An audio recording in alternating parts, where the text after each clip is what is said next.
ఓం నమ శివాయ. భారత్ మాతా శివశక్తి అవతార్ సత్యగీత మురళి తేదీ 19/2/2026. ప్రభాత పాఠము పూర్వ తేదీ 26/9/1968. ప్రియమైన పిల్లలు, గీతా జ్ఞానం ద్వారా ఏమి జరిగింది అది ఎవరికి తెలియదు.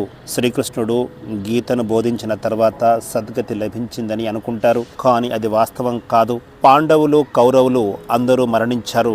భగవాన్ వాచ, నేను మీకు రాజయోగం నేర్పించి రాజాదిరాజులుగా తయారు చేస్తాను, ధర్మాన్ని స్థాపన చేస్తాను. మహాభారత యుద్ధం తర్వాత ఎలాంటి రాజ్యం స్థాపన జరగలేదు, ఏ ధర్మం స్థాపన జరిగింది? ఈ విషయాలను అందరికీ తెలియచేయాలి. ఓం నమ శివాయ. తండ్రి పిల్లలని అడుగుతూ ఉంటారు, మీరు తండ్రి స్మృతిలో కూర్చున్నారా? బుద్ధి ఎక్కడికైనా వెళ్తోందా అని. బాబాని ఎందుకు పిలుస్తారు? బాబా మీరు వచ్చి మమ్మల్ని పవిత్రంగా చేయండి అని పిలుస్తారు. తప్పకుండా అందరూ పవిత్రంగా కావలసిందే. ఈ జ్ఞానాన్ని ఎవరికైనా కూడా సహజంగా తెలియజేయగలుగుతారు. సృష్టి యొక్క చక్రం ఎలా తిరుగుతోందో ఎవరికైనా తెలియచేయవచ్చు. వారు వెంటనే అర్థం చేసుకుంటారు. పవిత్రంగా కాకపోయినా కూడా జ్ఞానాన్ని మాత్రం తెలుసుకోవచ్చు. ఇది పెద్ద విషయం కాదు. 84 జన్మల యొక్క చక్రము ఇది.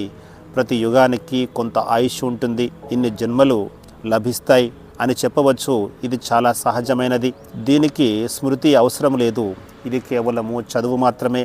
శాస్త్రాలలో లక్షల సంవత్సరాలు అని అతిశయోక్తిగా రాశారు. అది వాస్తవం కాదు అని మనం తెలియచేయడం జరుగుతుంది. అదంతా కూడా అంధవిశ్వాసము. తండ్రి వాస్తవాన్ని తెలియచేస్తున్నారు. ఇక మనం చేయాల్సిందల్లా సతోప్రధానంగా మారడమే. స్మృతి ద్వారానే సతోప్రధానంగా అవుతారు. స్మృతి చేయకపోతే చాలా చిన్న పదవిని పొందుతారు, ఉన్నతమైన పదవిని పొందలేరు. అందుకే తండ్రి అప్రమత్తత అని చెప్తారు. బుద్ధియోగం తండ్రితో ఉన్నదా అని అడుగుతారు. దీనినే ప్రాచీన రాజయోగంగా పిలుస్తారు. గురువుతో ప్రతి ఒక్కరు యోగం చేయాలి. ముఖ్యమైన విషయము స్మృతి. స్మృతి ద్వారానే సతోప్రధానంగా అవుతారు. సతోప్రధానంగా మారినట్లయితే స్వర్గానికి వెళ్తారు. మిగతా చదువు అంతా కూడా చాలా సహజమైనది. చిన్న పిల్లలు కూడా దీనిని అర్థం చేసుకోగలుగుతారు. కానీ మాయతో యుద్ధం ఈ స్మృతి ద్వారానే జరుగుతుంది. తండ్రిని స్మృతి చేయగానే మాయ తన వైపు ఆకర్షించి స్మృతిని మరిచిపోయేలా చేస్తుంది. నా లోపలే శివబాబా ఉన్నారు, నేనే శివుడిని అని ఎవరు కూడా చెప్పకూడదు. నేను ఆత్మను, శివబాబాను స్మృతి చేయాలి అని మాత్రమే భావించాలి. నాలో శివుడు ప్రవేశించారు అని చెప్పకూడదు. అది ఎప్పటికీ జరగదు. తండ్రి తెలియచేస్తున్నారు, నేను ఎవరిలో కూడా ప్రవేశించను. ఈ రథం ద్వారానే పిల్లలకు తెలియచేస్తాను. కొద్దిమంది ఇక్కడ మందబుద్ధి గలవారు ఉంటారు. ఎవరైనా జిజ్ఞాసులు వస్తే సేవ కొరకు నేను ప్రవేశించి వారికి దృష్టి ఇస్తాను. కానీ అక్కడే శాశ్వతంగా ఉండను, తాత్కాలికంగానే వస్తాను. ఈ సమయంలో తండ్రి ఎన్ని రూపాలైనా ధరిస్తారు. ఆయనను బహురూపధారి అని అంటారు. అనేక రూపాలు ధరించి అందరి కళ్యాణం చేయగలుగుతారు. కానీ నా లోపల శివబాబా ఉన్నారు అని ఎవరు కూడా చెప్పలేరు. శివబాబా నాకు తెలియచేస్తున్నారు అని కూడా ఎవరు చెప్పలేరు. శివబాబా పిల్లలకే తెలియచేస్తారు. ముఖ్యమైనది పావనంగా మారటము. ఇప్పుడు పావన ప్రపంచంలోకి వెళ్ళాలి. 84 జన్మల యొక్క చక్రాన్ని ఎవరికైనా సులభంగా తెలియచేయవచ్చు. ఈ చిత్రాలు ముందే తయారు చేయబడ్డాయి. తండ్రి లేకుండా ఈ జ్ఞానాన్ని ఎవరు కూడా ఇవ్వలేరు. ఆత్మకే జ్ఞానం లభిస్తుంది. దీనినే జ్ఞాననేత్రం అని కూడా అంటారు. ఆత్మకే సుఖము, దుఃఖము రెండు కలుగుతాయి. నా శరీరానికి ఎందుకు బాధ కలిగిస్తున్నారు అని ఆత్మనే చెబుతుంది. చెప్పేది అర్థం చేసుకునేది కూడా ఆత్మనే. ఆత్మనే దేవతగా మారుతుంది. న్యాయవాదిగా కానీ వ్యాపారిగా కానీ ఆత్మనే అవుతుంది. తండ్రి వచ్చి ఆత్మలతోనే మాట్లాడతారు. తన పరిచయాన్ని తెలియచేస్తున్నారు. మీరు దేవీ దేవతలుగా ఉన్నప్పుడు కూడా మీరు మనుషులుగానే ఉండేవారు, కానీ పవిత్ర ఆత్మలుగా ఉండేవారు. ఇప్పుడు మీరు దేవతలు కారు, అపవిత్రంగా ఉన్నారు. కాబట్టి మళ్ళీ దేవతలుగా మారడానికి పవిత్రంగా అవ్వాలి. దానికోసం తండ్రిని స్మృతి చేయాలి. బాబా నేను దేహాభిమానంలోకి వచ్చి ఈ పొరపాటు చేశాను అని పిల్లలు చాలాసార్లు అంటారు. తండ్రి కూర్చొని పిల్లలకు తెలియచేస్తున్నారు, పవిత్రంగా తప్పకుండా అవ్వాలి. ఎలాంటి వికర్మలు చేయకూడదు. మీరు సర్వగుణ సంపన్నులుగా అవ్వాలి. పవిత్రంగా అవుతేనే ముక్తిధామానికి వెళ్తారు. ఇక్కడ ఎలాంటి ప్రశ్నలు అడగవలసిన అవసరం లేదు. ముందు మీ యొక్క పరిస్థితిని పరిశీలించుకోండి. ఇతర ఆత్మల గురించి చింతించకూడదు. యుద్ధంలో 2 కోట్ల మంది చనిపోయారు అని అంటారు. వారంతా ఎక్కడికి వెళ్ళారు అని అడుగుతారు. వారు ఎక్కడికి వెళ్ళినా మీకు ఏమి సంబంధము? ఎందుకు మీ సమయాన్ని వృధా చేసుకుంటున్నారు. ఇతర విషయాల గురించి అవసరం లేదు. మీరు పవిత్రంగా మారి పవిత్ర ప్రపంచానికి అధిపతులుగా అవ్వాలి. ఇతర విషయాల్లోకి వెళ్ళినట్లయితే అయోమయంలో పడిపోతారు. ఒకవేళ సమాధానం లభించకపోతే మరింత గందరగోళంలోకి వెళ్తారు. తండ్రి తెలియచేస్తున్నారు, మన్మనాభవ, దేహంతో పాటు దేహ సంబంధాలను వదిలివేసి తండ్రిని ఒక్కరినే స్మృతి చేయాలి. మీరందరూ కూడా నా వద్దకే చేరుకోవాలి.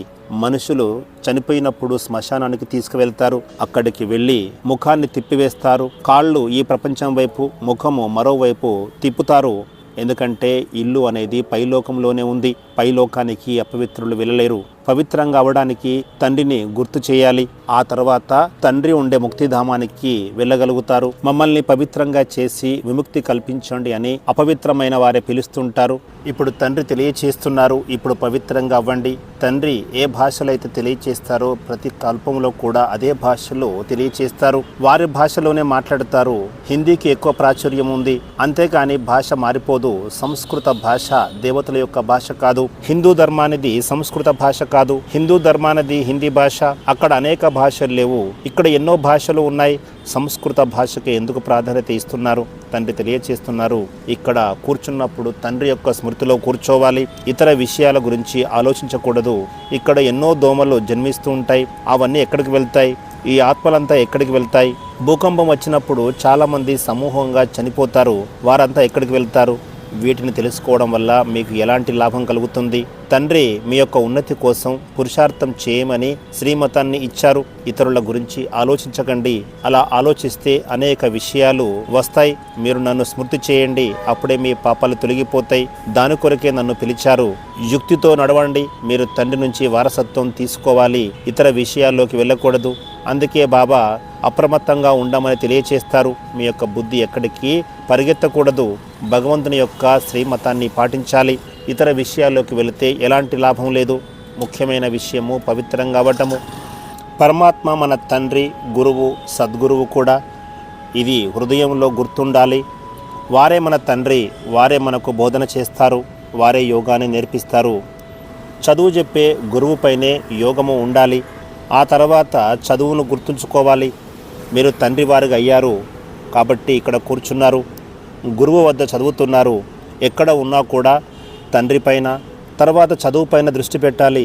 శివబాబాను స్మృతి చేసినట్లయితే వికర్మలు తొలగిపోతాయి. మీరు సతోప్రధానంగా అవుతారు. ఈ జ్ఞానాన్ని మరెవరు కూడా ఇవ్వలేరు. మనుషులు ఘోర అజ్ఞాన అంధకారంలో ఉన్నారు. ఈ జ్ఞానంలో ఎంత శక్తి ఉందో చూడండి. ఆ శక్తి ఎక్కడి నుంచి వస్తుంది? తండ్రి నుంచి ఆ శక్తి లభిస్తుంది. దానివల్ల మీరు పవిత్రంగా అవుతారు. ఈ చదువు చాలా సహజమైనది. లౌకిక చదువులో చాలా నెలలు పడతాయి. ఇక్కడ కేవలము 7 రోజుల కోర్సు మాత్రమే ఉంటుంది. ఆ కోర్సులో అన్నీ తెలుసుకుంటారు. ఆ తర్వాత మీ బుద్ధి మీద ఆధారపడి ఉంటుంది. కొద్దిమంది ఎక్కువ సమయం తీసుకుంటారు, కొద్దిమంది తక్కువ సమయంలో అర్థం చేసుకుంటారు, కొద్దిమంది 2-3 రోజుల్లోనే చాలా అర్థం చేసుకుంటారు.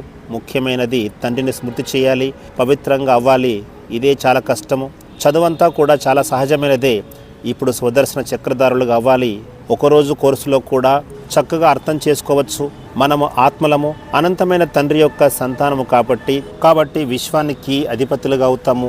ఇది మీకు గుర్తుకు వస్తుంది కదా. దేవతలుగా అవ్వాలంటే దైవీ గుణాలు ధారణ చేయాలి. ఎవరైతే దీనిని బాగా అర్థం చేసుకుంటారో వారు వెంటనే అన్ని చెడు అలవాట్లను వదిలిపెడతారు. మీరు చెప్పినా చెప్పకపోయినా తమంతట తామే వదిలిపెడతారు. చెడు ఆహారపు అలవాట్లు, మద్యము మొదలైనవి స్వయంగా వదిలిపెడతారు.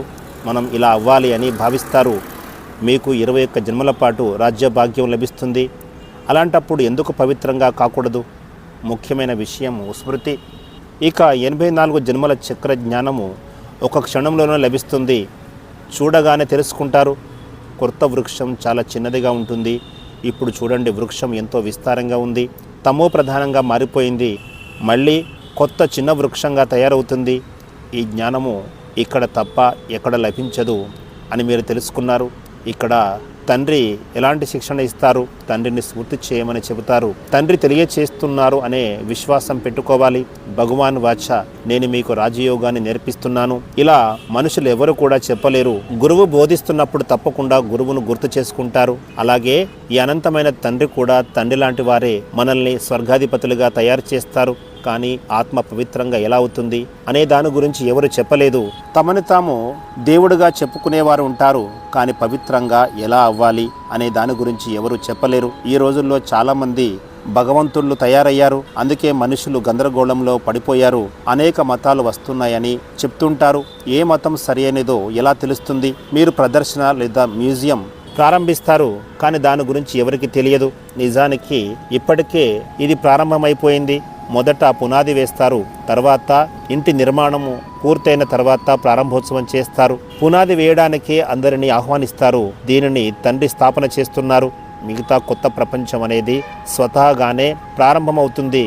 దానిని ఎవరు ప్రత్యేకంగా ప్రారంభం చేయవలసిన అవసరం లేదు. ప్రారంభము తనంతట తానే జరుగుతుంది. ఇక్కడ చదివిన తర్వాత మీరు కొత్త ప్రపంచానికి వెళ్తారు. ఇప్పుడు మనమందరము దానిని స్థాపన చేస్తున్నాము. దాని కొరకే శ్రమ చేయాలి.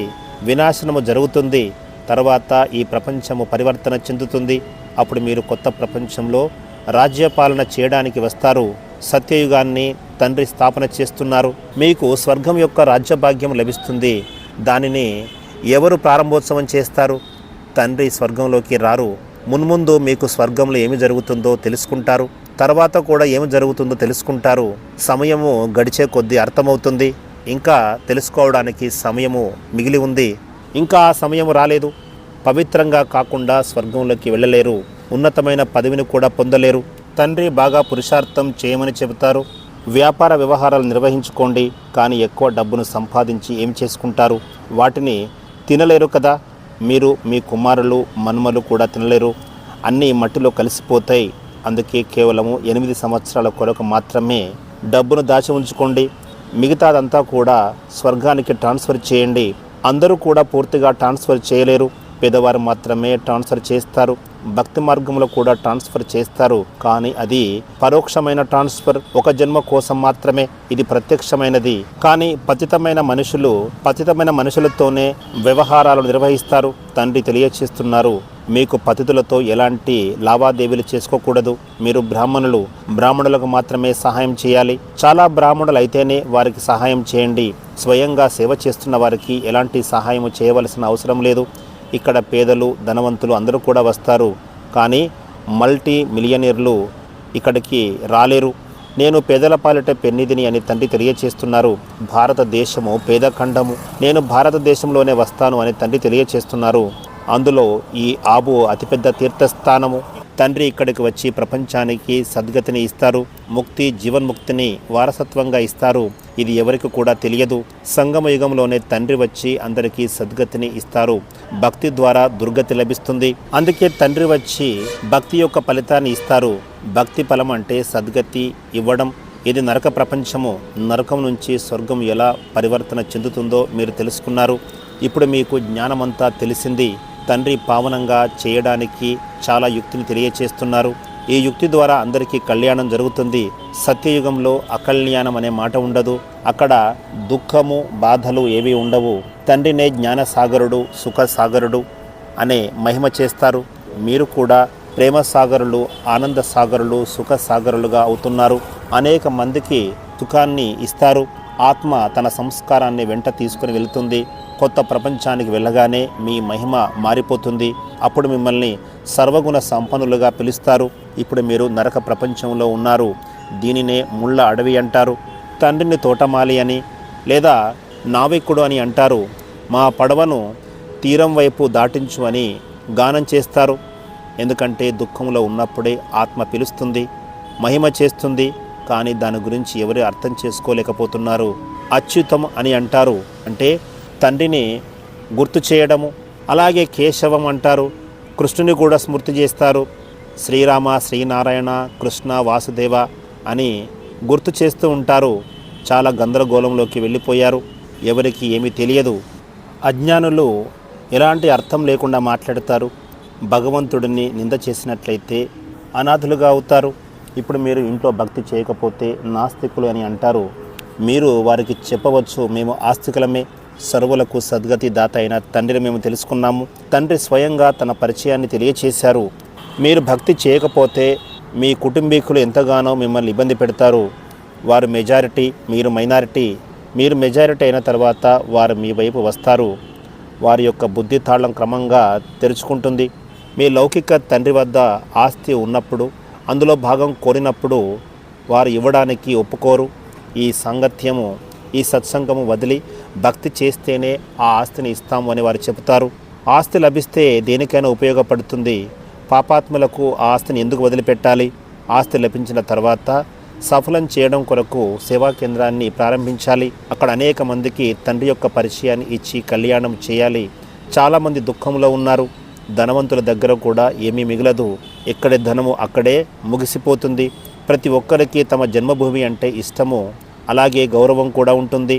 తండ్రి తెలియచేస్తున్నారు, అన్నిటికంటే ఉన్నతోన్నతమైన భూమి భారత్, ఇక్కడికే నేను వస్తాను. అత్యంత గొప్ప తీర్థస్థానము ఆబువు తీర్థము. పిల్లలు కూడా శ్రీమతం ద్వారా ప్రపంచానికి సద్గతిని కలుగచేస్తారు. అందుకే దీనిని అత్యున్నత తీర్థస్థానంగా పిలుస్తారు. గీతా బోధన తర్వాత ఏమి జరిగింది అనేది ఎవరికీ తెలియదు. శ్రీకృష్ణుడు గీతను చెప్పి సద్గతిని ఇచ్చారని అనుకుంటారు, కానీ అది వాస్తవం కాదు. పాండవులు, కౌరవులు అందరూ కూడా మరణించారు. భగవాను వాచ, నేను మీకు రాజయోగాన్ని నేర్పించి రాజాదిరాజులుగా తయారు చేస్తాను, ధర్మాన్ని స్థాపన చేస్తాను. మహాభారత యుద్ధం తర్వాత ఎలాంటి రాజ్యస్థాపన జరగలేదు. ఏ ధర్మస్థాపన జరిగింది? ఈ విషయాలను అందరికీ తెలియచెప్పాలి. మంచిది. ఆత్మీయ పిల్లలకు ఆత్మీయ బాబ్దాదాల యొక్క ప్రియ స్మృతులు. నమస్తే. వరదానము: సంపూర్ణ త్యాగీ భవ. ప్రతి క్షణము, ప్రతి సంకల్పము తండ్రి స్మృతిలో ఉండాలి. నేను అనేది సమాప్తమైపోవాలి. ఎప్పుడైతే నేను అనేది సమాప్తమైపోతుందో నాది అనేది కూడా మిగలదు. ఇలా అవ్వడమే సమానంగా అవ్వటము, సంపూర్ణంగా అవ్వటము. స్వప్నంలో కూడా నేను, నాది అనేది రాకూడదు. దీనినే సంపూర్ణ త్యాగము అని చెప్తారు. అశ్వమేధ యజ్ఞంలో నేను, నాది అనే అశ్వాన్ని స్వాహా చేయాలి. దీనినే అంతిమ ఆహుతి అని అంటారు. ఓం నమః శివాయ.